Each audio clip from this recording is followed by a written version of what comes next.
I don't care how your Tuesday's going, ain't nobody in this country walking on a softer cloud than one James Elizabeth Comey. Happy Tuesday, everybody. I'm Bryno, and this is the Morning Report on the Federal Courts for November 18th, 2025. Double tap that screen, comment what's in your Morning Report mug this morning, and watch the first minute right now, even if you're coming back, so we hit the FYP. Cindy, Justin, Sly, and Lizzie, your packages are sent. Check out my shop or the link in my bio for fun ways to help me stay sustainable. All right, I'm going to fly through a couple cases real quick so we can do kind of a dive into Comey, because there's just no way to get through it quickly, and I think it'll be worth the trip.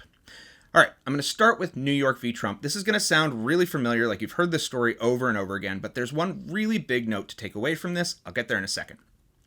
Back in January, when the administration first started cutting funding to a bunch of programs due to woke ideology and Marxism and transgenderism and all this scary stuff, and I'm quoting those things, by the way, I'm not being glib, 22 states sued to stop them, in this case from blocking things like FEMA funding.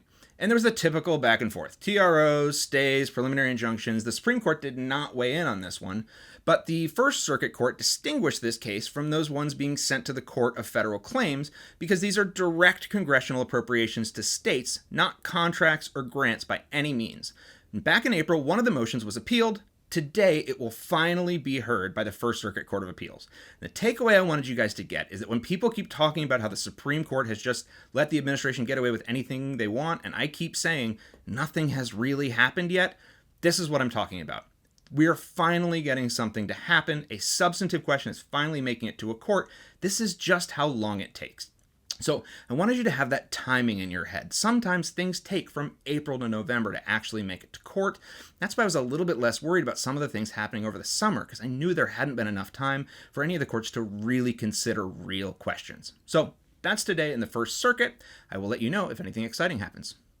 Okay, next. Yesterday, the Supreme Court put out its list of cases that it would and would not be taking, and there are a couple of interesting ones. First, the court rejected a writ of cert in Cambridge Christian School v. Florida High School Athletic Association, where two private Christian schools wanted to pray over the loudspeaker before a football game that was organized by a state athletic association. And the state organization said basically, anything that comes out of that loudspeaker is the state speaking, and the state's not allowed to say a prayer. This state speech argument sort of inserted an extra step between the prayer and the constitutional ban on establishing a state religion, brought an interesting extra element in, and the 11th Circuit seemed to like it. They said, yeah, okay, state speech, interesting. And they sided with this state athletic association. Well, the high school appealed. Supreme Court rejected that appeal. We don't know why they didn't attach an opinion, but for now, the 11th Circuit opinion stands, so it's an interesting new theory that we can watch develop.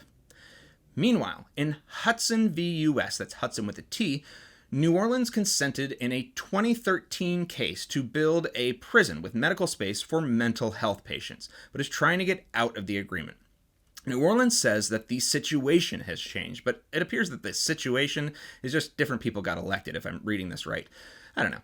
So the Supremes rejected the petition, but Justice Alito, joined by Thomas, said in a dissent that the cause of action was illegal to begin with and never should have proceeded. So everything that follows should also be dismissed. At the very least, he says, the defendant should have been forced to prove that the beds are still needed. But doesn't matter because the case won't be heard anyway, so New Orleans has to keep building. Okay, now we are going to dig into this Comey case. I'm going to put a puzzle together for you guys, but it's got a lot of little pieces, so please bear with me. All right, James Comey was the head of the FBI, and then Trump fired him in 2017, and right after that, he spoke to Senator Chuck Grassley in a Senate hearing. Listen closely to the words here. Senator Grassley asked, have you ever or have you authorized someone else at the FBI to be an anonymous source in news reports about the Trump investigation or the Clinton investigation? And Comey said no. And then 3 years later, Comey was called back to the Senate. This was 2020. And on that day, Ted Cruz asked him a different but similar question that was a little bit more vague. Senator Cruz asked, quote, so your testimony is that you've never authorized anyone to leak. And Mr. McCabe, that's Andrew McCabe, if he says contrary, is not telling the truth. Is that correct? And James Comey's response was, quote, again, I'm not going to characterize Andy's testimony, but mine is the same today. Meaning his testimony from 2017, he stands by. He doesn't answer Cruz's question about whether he's authorized anyone to leak ever. He just says, my answer from before, in response to Grassley's question, that's the same.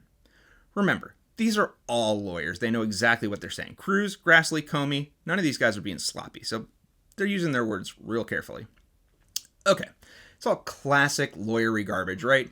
Did he technically lie or not? Whatever.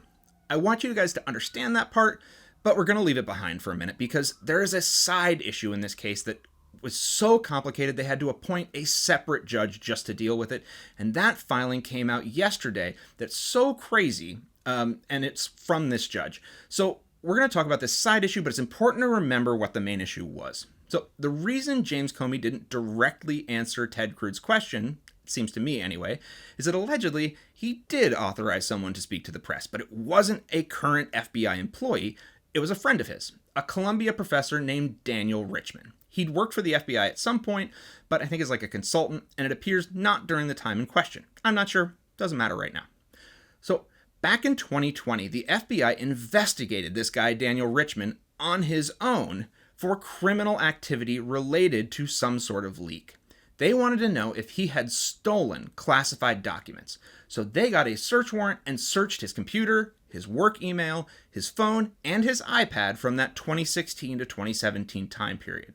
But all search warrants have what's called a particularity requirement. It's part of the Fourth Amendment.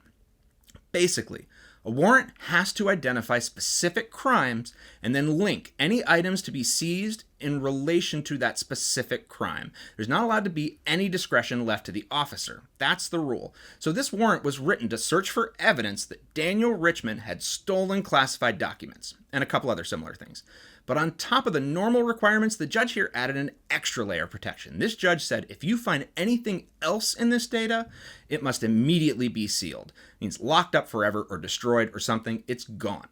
So, back in 2020, the FBI looked through that stuff, but before they looked through it, they excluded any material between Daniel Richman and his lawyer that was privileged, and anything between Columbia University and their lawyers, which is privileged, which is normal. That's what you do.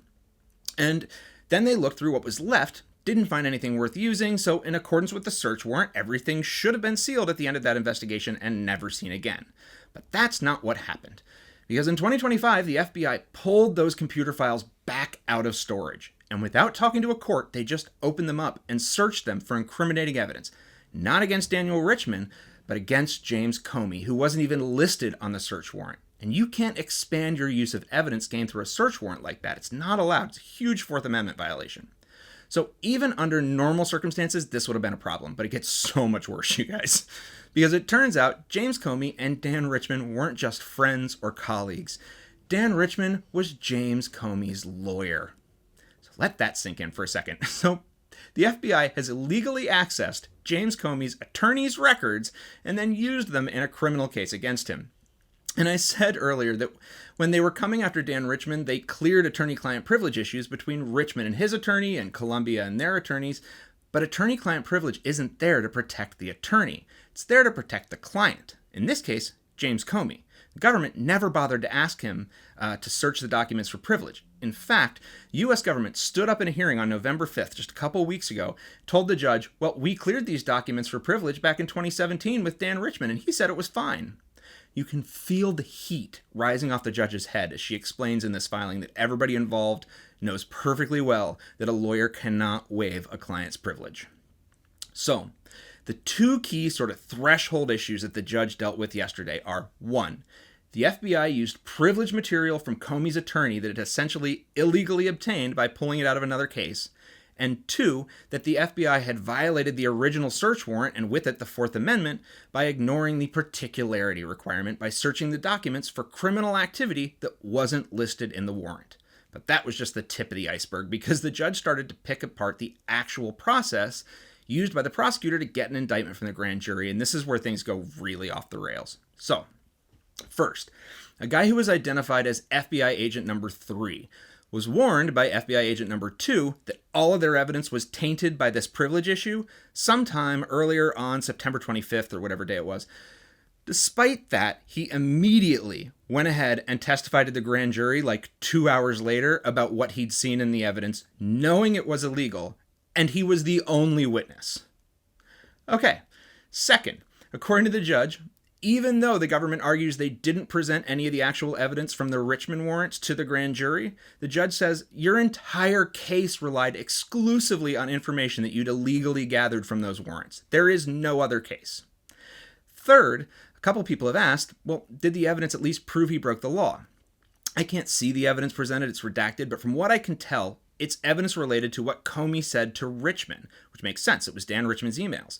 But as Comey points out, the whole conversation with Ted Cruz was about Andrew McCabe. And Comey said, I never said I didn't tell anybody. I said my statements from 2017 was still correct, which was, again, about Andrew McCabe.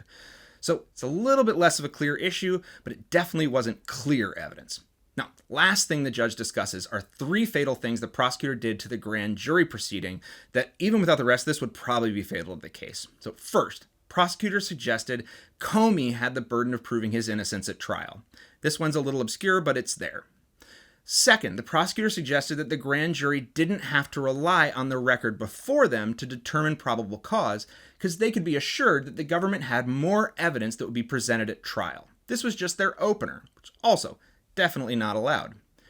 Third, and most insanely, after the grand jury received the charging document with 3 counts, decided after listening to evidence all day and voting that they would handwrite, we reject this count right here, and signing off on the rest of that document, it appears the prosecutor took that document, ignored it, wrote a new one that only included the parts that the grand jury liked, and rather than present it to the grand jury again and say, hey, I wrote a new one, are you guys cool with this? Just told the grand jury foreperson, okay, this is it, just sign this. We think, because the part of the video that would have shown that is gone. We don't know what happened. But we do know that there are 2 copies of the indictment, and the one they served to James Comey isn't the one the grand jury agreed to.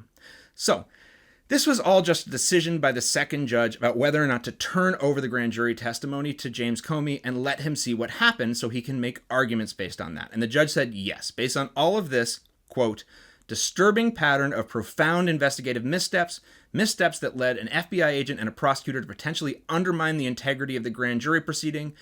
Irregularities have occurred in the grand jury proceeding and may justify dismissal of 1 or more counts of the indictment. Therefore, transcripts are going to get handed over to Comey, and the judge recommends that he might want to file a motion to dismiss based on her new filings. And that is about the shape of it. Whew. Okay, everybody, that is your Tuesday morning report on the past day in federal courts. Is anybody else exhausted? Please consider subscribing at the link on the screen. It's right there somewhere. Otherwise, keep watching, everybody. I will keep going. Thanks a lot. Have a great Tuesday.